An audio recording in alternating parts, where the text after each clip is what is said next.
الرحمن الرحیم نحمد و نصلی علی رسولہ الکریم اما بعد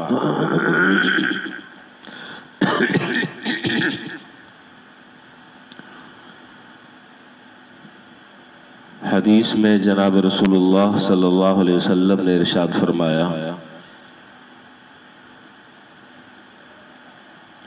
کہ چار چیزیں ایسی ہیں جس شخص کو یہ چار چیزیں حاصل ہو جائیں تو یوں سمجھ لو کہ اللہ تعالیٰ نے اس شخص کو دین اور دنیا کی ساری نعمتوں سے نواز دیا۔ چار چیزیں ایسی ہیں کہ اگر کسی انسان کو وہ حاصل ہو جائیں تو یوں سمجھو کہ دین اور دنیا دونوں کی بھلائی انسان کو حاصل ہو گئی۔ اور کسی شخص کو دین اور دنیا کی بھلائی کا حاصل ہو جانا یہ اتنی عظیم نعمت ہے کہ پھر باقی رہی کچھ نہیں، ساری چیزیں مل گئی۔ وہ چار چیزیں کیا ہیں؟ فرمایا کہ ایک تو وہ زبان کہ جو اللہ تعالیٰ کے ذکر میں مشغول رہنے والی ہو، ایک وہ زبان جو اللہ تعالیٰ کے ذکر میں مشغول رہنے والی ہو۔ کیا معنی؟ کہ ہر وقت ہر لمحے آدمی اس زبان سے یا تو کوئی خیر کی بات نکالے، کوئی نفع کی بات نکالے، بھلائی کی بات نکالے، نہیں تو پھر اللہ تعالیٰ کا ذکر کرتا رہے۔ اور ہر وقت زبان پر ذکر کرتے رہنا یہ اللہ تعالیٰ کی توفیق کے بغیر ممکن نہیں ہے۔ دیکھیں جتنی بھی ہم عبادتیں انجام دیتے ہیں، چاہے وہ نماز ہو، روزہ ہو، زکوٰۃ ہو، دیگر عبادتیں ہوں، کسی بھی عبادت کے بارے میں اللہ تعالیٰ نے اس عبادت کو کثرت سے کرنے کا حکم نہیں دیا۔ کہیں پر پورا قرآن کریم میں آپ کو یہ نہیں ملے گا کہ نمازیں کثرت سے پڑھو، کہیں پر نہیں۔ کسی بھی عبادت کے بارے میں کثرت کا لفظ نہیں۔ ایک عبادت ایسی ہے کہ جس کے بارے میں خود اللہ تعالیٰ نے کثرت کا ذکر فرمایا ہے، وہ کیا؟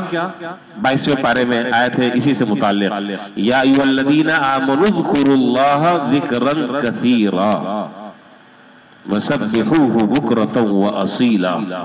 اے ایمان والو، اللہ تعالیٰ کا ذکر کرو، کثرت سے ذکر، صبح اور شام اس کی تسبیح بیان کرو۔ تو معلوم یہ ہوا کہ صرف ذکر کرنے کا حکم نہیں دیا، صرف ذکر کرنے کا حکم نہیں دیا، ذکر کثرت سے کرنے کا حکم دیا۔ اور اسی طرح حدیث میں کہ ایک صاحب حضور صلی اللہ علیہ وسلم کی خدمت میں حاضر ہوئے اور انہوں نے عرض کیا کہ اللہ کے رسول، باتیں تو دین کی بہت ساری ہیں، دین کی باتیں تو بہت ساری ہیں اور ساری باتیں ظاہر ہے کہ قابل عمل ہیں، لیکن کوئی ایک ایسی بات بتا دیں جو مختصر ہو، جامع ہو اور اس کو آدمی پکڑ لے، اس کی دین اور دنیا دونوں سنور جائے۔ سوال بھی بڑا جامع کیا، جس طرح سوال جامع تھا اسی طریقے سے آپ نے جواب بھی اسی انداز کا جامع جواب آپ نے ارشاد فرمایا کہ زیادہ لمبی چوڑی بات یاد رکھنا بہت مشکل ہے، اس پر عمل کرنا بہت مشکل ہے۔ مختصر بات ہو، جامع بات ہو، دین اور دنیا دونوں اس کے اندر سما جائے، ایسی بات آپ ارشاد فرما دیں۔ آپ نے فرمایا کہ لا یزال لسانک رطبا بذکر اللہ تعالی، کہ ہر وقت تمہاری زبان اللہ تعالیٰ کے ذکر سے تر رہے، ہر وقت تمہاری زبان اللہ تعالیٰ کے ذکر سے تر رہے۔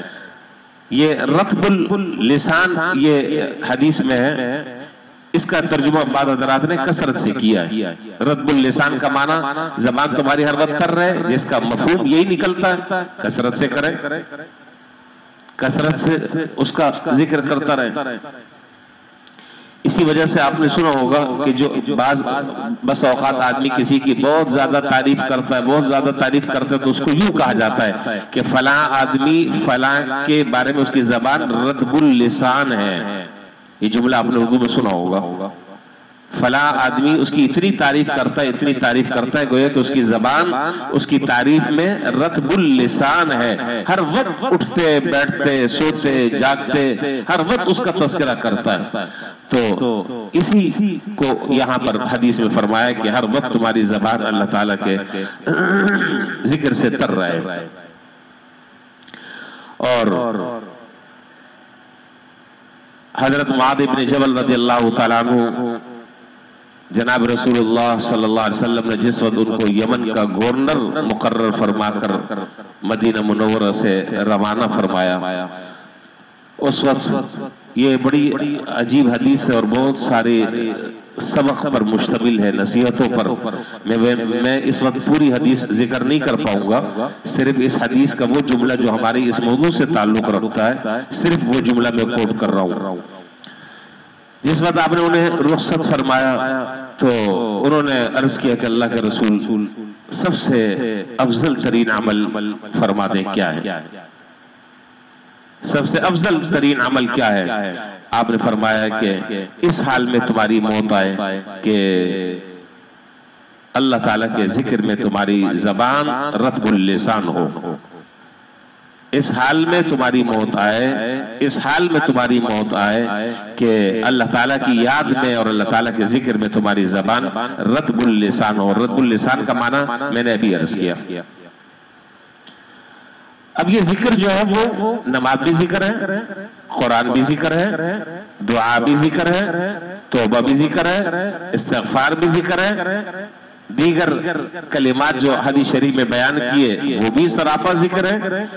یعنی کہنے کا مقصد یہ ہے کہ جب آدمی نماز سے اور قرآن سے، تلاوت سے، نوافل سے، دعا سے جب فارغ ہو تو وہ وقت اس کا جو ہے وہ ذکر میں مصروف رہنا چاہیے۔ اصل پیغام جو ہے وہ یہ ہے۔